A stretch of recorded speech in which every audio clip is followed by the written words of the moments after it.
Good morning, everybody. Welcome to Dave TV for the 29th of June. Look at that. I bought these for, there's the $2 flip-flops I picked over at CVS, and they're really nice. Actually, they're very comfortable and all that, except they stink. They have this horrible plasticky, rubbery odor. I don't know. It's really nauseatingly strong. So I put them out on the deck back there for like a week. Let them out in the rain and the air out. And I think they're cured. I think I'm not smelling that rubber smell. So maybe that'll do it. Good morning. It's the 1-year anniversary of the derecho today. That's right. It was on the 29th of June, 2013 that we had the big derecho. You know, honestly, I remember that night very clearly. I went to bed, and it was like about 10:30 at night, and I woke up and I noticed it was really booming out there. You know, it wasn't so much the rain and the thunder, but it was the wind. Incredible amount of wind. Just... And I noticed I have a fan by my bed, and I noticed the fan was kind of going, Well, we never lost power here, but a lot of places around the area, you know, lost power for days. You know, sometimes up to a week. I noticed, like Reston Town Center, they didn't have power till like Wednesday of the following week. This was on a Saturday or Friday night. But right here we did okay. A couple trees fell in the parking lot and all that, but I didn't realize it at the time. You know, I kind of went, okay, the power kind of blinked a few times, and then it came back on, and then I went back to sleep. I didn't think much of it. And it wasn't until the next morning then you read, oh my goodness, da-da-da-da-da. So, you know, it's like the weather people are like hypersensitized for more of that, you know. Anytime now we get garden variety thunderstorms, you know, they're really like, they notice everyone's all keyed up and they're hyping it. You know, I'll have to say this June, we're on the second to the last day of June, this June has probably been the most typical weather June I can remember living in the Washington area. You know, I've lived here for 40 years, since '72, and this is a very, very typical, if you could pick a typical June for the Washington area, this would have been it. Temperatures not too hot, not too cold. You know, we're not having heat waves of a 95 to 100. It's not chilly. It's just, you know, mid to upper 80s, humidity, and afternoon thunderstorms, which summer always could be severe. You know, that's typical weather for June, and we've had a typical June. And of course, that's not going to get a lot of traffic on the Capital Weather Weenies gang. Man. But that's the difference today, is you have all these weather weenies on the internet who are screaming and yelling about everything, which you didn't have 40 years ago. You know, I remember as a kid, you know, I like to watch my favorite TV shows. I watched I Love Lucy. I think it was on at 5 o'clock on Channel 5 back when I was a kid. And every June afternoon, thunderstorms would come up at about 4:30, 5 o'clock, and the power would go out, and I couldn't watch my show, you know. So, you know, that's what happened, you know. And that's what turned me into the freak that I am. Well, anyhow, I just wanted to congratulate Betsy Rothstein over at FishbowlDC for some really breaking news this week. Wow, she's really gone far and away. You know, we thought she's being phased out over there, but she proves to us that she's still got it in her. Look at this. Look at this big breaking news scoop she had. Exclusive FishbowlDC, Politico's snopping error. Politico had a story about Mick Jagger on its homepage Tuesday. The headline, Mick Jagger jabs Obama on snopping Politico. Snopping. Okay, so they had a typo over there. I guess snooping, right? On snooping. But, you know, okay, that got, let's see, no comments, 1 like on Facebook, and no tweets. So, you know, wow, Betsy, she did really well. And then she did another big breaking news. Where did she go here? Where was that other one? Oh, this one here. Bureau chief blows up at Verizon. Albuquerque Journal Washington Bureau Chief Michael Coleman went on Twitter Tuesday to blast Verizon for its lack of follow-through, Some guy's trying to set up Verizon. You know, I don't know anybody who's used Verizon that hasn't had a horrible encounter with them. They're as far as companies are concerned, their customer service is the pits. I've dealt with Verizon many times. I have a landline here on Verizon, and about a year ago, I was trying to switch my plan over to a cheaper plan, and it must have been 10, 11 phone calls and screw ups, and the bills would come, and the things would be wrong, and call them back, and they would try to switch me over to DSL, and then they sent me all this DSL gear, and then the DSL didn't work in my area, and I had to send it all back, and then you had to deal with the billing crap, and it took a couple of months and dozens of phone calls to get just a simple billing change made to my account. So instead of being billed $70 a month for my landline, I'd be billed $45 a month. Just to get that change made, it took. That's typical Verizon. Okay, so Betsy, again, some guy has a problem with that, and he's a star journo, and of course a big write up there. And let's see, we get 6 likes and 3 tweets. So she's really on the ball. So I guess the rumors about her being phased out over there at Fishbowl are just maybe erroneous, like that. And then, of course, Erik Wemple. Let's look at some of his big things. Okay, the guy's just kind of like a one-trick pony. He gets on a couple stories and just batters them to death. Are we sick of reading about Cheryl Atkinson's computer? Yeah, we are. Only 2 people dared to comment. We're sick of reading about him writing about Zimmerman, 13 comments, 11 comments. For the Post to get, 13 comments. Okay, Fox News, that's a good old...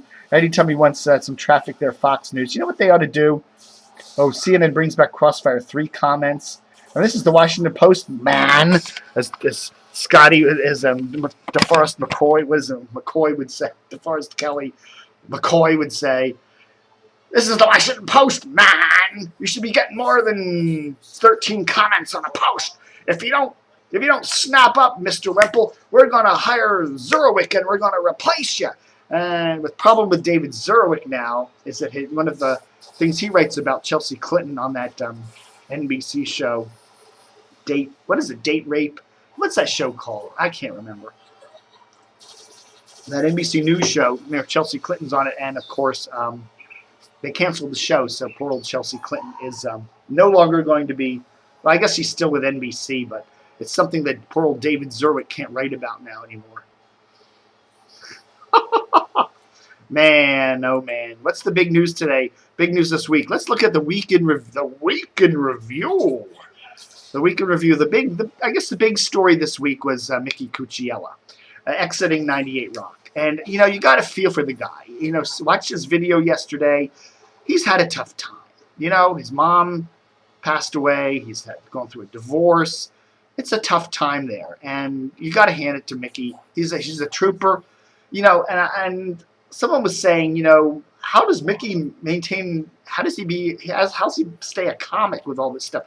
When you look at the bios of most comedians around, and you realize there's a lot of heartbreak in being a comedian. You feed on that. That's in a weird way. Being a comedian is kind of like a reaction to like the sadness in your life.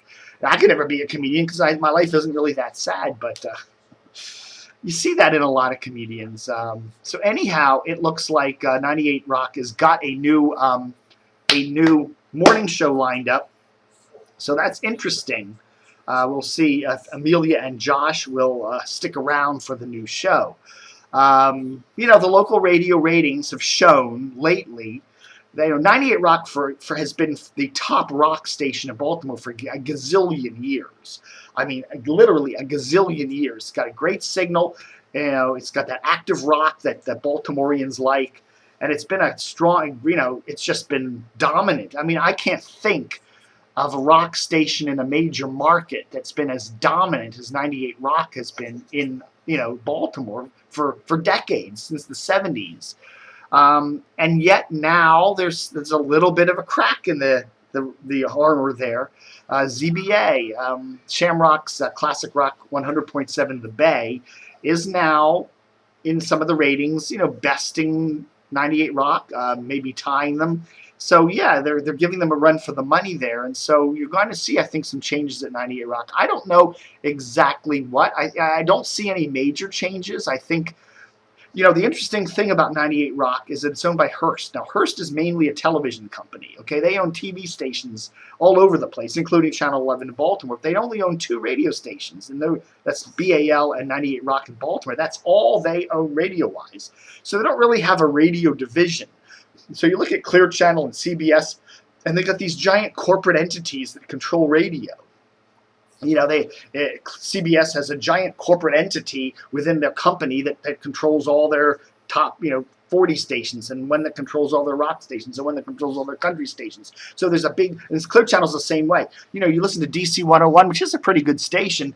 They've got, you can listen to DC 101 in Richmond, and you can listen to it in Pittsburgh, and you can listen to it in Philadelphia. There's stations on all these markets that just have plugged into that same corporate template that Clear Channel has for its alt-rock stations. Hearst doesn't have that, because they don't have a radio division. Really, they only have 2 radio stations that are just kind of heritage from WBAL television. So they pretty much leave it up to, I think, the local market here, Dave Hill and some of the folks over there, Ed Kiernan, to run the radio station. So they do still have a real local feel to them. You know, the one thing about 98 Rock is that it has a real local feel to it. It really feels like a local Baltimore station. And that's a rarity in these days, especially for a rock station. You just don't find that anymore. And so it'd be interesting to see what kind of changes are made at WIYY with the departure of Mickey. I have a feeling once Mickey gets, things cleaned up in his life and feet back on the ground, I'm sure we'll be hearing more of Mickey on 98 Rock. But I think, yeah, it's tough, too, doing that morning show grind for a couple of years. He's been doing it for 8 years now, and, you got to get up at like 3 a.m. or 4 a.m. That's got to be wearing on you, to have to change your life around like that. And, every night you go to bed at like 8 o'clock because you got to get up at 3. You got to live. He's probably, one of the things that's probably aiding his depression is sleep deprivation, that chronic sleep deprivation of having to get up at 3 in the morning, 4 in the morning for your job has got to get to you, especially as you get up there in age, as we all are. So tip of the camo cap, which I'm not wearing this morning, to Mickey. I'm sure he'll do fine. Get his, and I'm sure 98 Rock will do good. Interesting to see who they're going to have as the main morning guy there at the station. Who could it be now? Who could it be now? Can't bring Kirk McEwen back. He's down in Tampa. Mark Ondako just had hip surgery. Is working over at the rival ZBA, so he's not coming back. So we're not going to have the Kirk and Mark show back. KML. Lopez has passed away, so that he's gone. So those days are gone. So it'll be interesting to see what the new 98 Rock morning show will be, and we shall find that out on July the 8th. Okay. Other big news this week, Del Walters. Remember Del? He used to work at Channel 7 for a long time, was a top anchor and reporter over there, went up to Channel 2 in Baltimore for a while, and then he kind of got out of the TV business for a while, did some documentaries and stuff like that, wrote some books, and then went to work at WTOP a year or two ago. He's apparently left TOP, and the word is he's joined Al Jazeera. I just can't see how Al Jazeera America is going to be a success. I can't see it. I don't think there's a market for it. There is a tiny little market for some of these international newsy channels like BBC World and RT and stuff like that. But I just don't see, they're replacing, nobody watched Current, so they're going to come in and take over Current and put Al Jazeera America. I don't know. I think there's a teeny tiny little market for that on the cable TV dial, but I wouldn't be surprised in a year or so we'll be hearing that Al Jazeera America is basically gutting its firing all those people that it hired because nobody's watching. We'll see. We shall see. I don't know, but anyhow, Adam May from Channel 13 also joined us. A lot of people are joining Al Jazeera, but I don't know. It'd be interesting. I'm sure there's a pot of money over there from the rich sultanate of Qatar or Qatar or whatever they call it, but I just can't see that taking off. All right, folks. Thanks for watching WTOP. Adios, America.